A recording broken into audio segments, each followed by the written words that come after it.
The collateralized loan has a lower interest rate. And then just in red, again, it's not necessarily huge cons. It's just for awareness. But you need to apply it. It could show up on your credit report. Some people are being able to pull it out where it's a business loan, so it's not showing up on their personal credit report.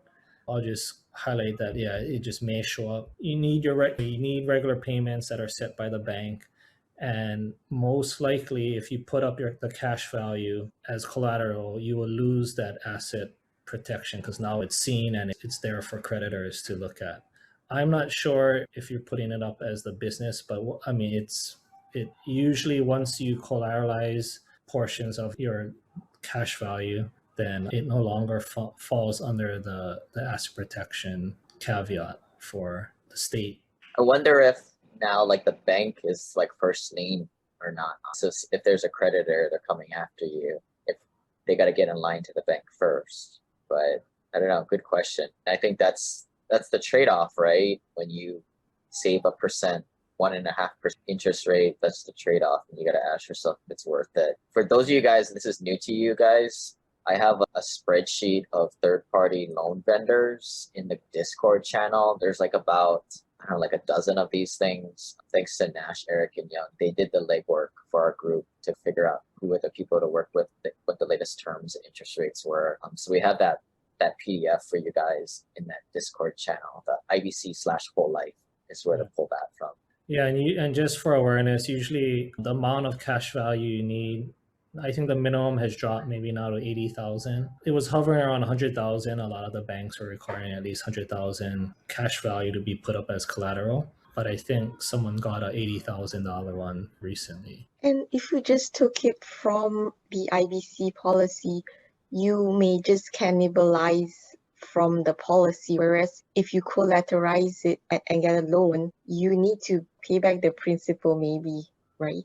Yeah, there's usually regular payments mandated by the bank. And they basically become, you need to ask permission. So even if you were to take out, say, a $80,000 collateralized loan, and then you dump more PUAs into your policy and you boost that cash value up now to 120, and you want another $20,000 in loan, just by policy loan, the bank will have to sign off on a lot of those actions or any policy actions going forward while the loan is outstanding. The bank wants to protect their assets. They'll have a lot of say to what you do on your policy at that point.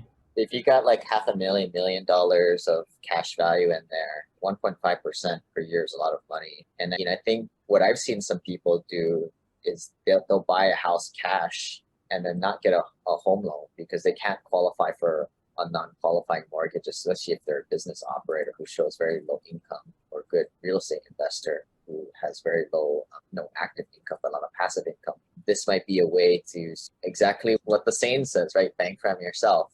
You get a policy loan for the house, or you buy the house cash, but you take the loan from the infinite banking policy that you have. You can get creative with this stuff. Yeah, and just so when you take a policy loan, the interest you pay is not going back to yourself. There's some confusion there. It is going back to the insurance company. They're basically collateralizing your death benefit. Your cash value remains untouched. Whether it's recognized or not, that's more of a dividend treatment on that cash value. But your death benefit is collateralized. Your compounded growth is not interrupted within your policy. And some people don't like the feeling of these interest rate payments stacking up on you. And for those people, I would say get over it. And it's just an emotional thing. But if it really bothers you, maybe just set aside a certain year's payments, make it pay it back once a year, or just make sure you have it on the side in a separate account earmarked for that purpose. It's another way of dealing with it. But it's just truly an emotional thing. As you said earlier, the policy kind of cannibalizes itself.